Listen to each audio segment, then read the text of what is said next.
L'invasion audacieuse de la Russie par Napoléon Bonaparte en 1812 est souvent rappelée pour ses erreurs stratégiques et les pertes considérables subies par la Grande Armée. Cependant, au milieu du chaos et des carnages de la guerre, se trouve une tragédie moins connue, le sort des milliers de chevaux qui ont accompagné l'armée française au cœur de la Russie.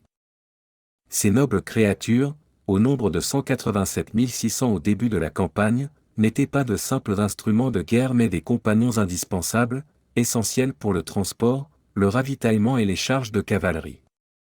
Pourtant, à mesure que la campagne se déroulait et que les réalités brutales de la guerre dans les étendues sauvages de la Russie se faisaient sentir, les nobles destriers autrefois fiers se retrouvaient confrontés à des épreuves inimaginables.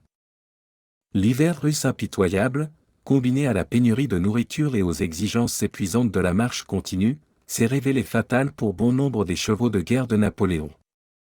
Alors que la Grande Armée battait en retraite depuis Moscou, poursuivie par les forces russes et assaillie par les éléments, des milliers de chevaux succombaient à la famine, à l'épuisement et au froid glacial. Au moment où les restes de l'armée de Napoléon franchissaient la frontière russe, seule une fraction des chevaux qui avaient entrepris la campagne restait.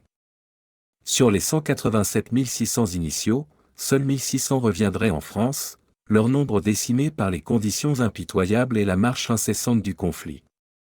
Leur sacrifice silencieux demeure un rappel poignant des victimes souvent négligées de la guerre, les compagnons loyaux et fidèles qui portaient les fardeaux de l'ambition humaine avec un courage inébranlable et une dévotion sans faille.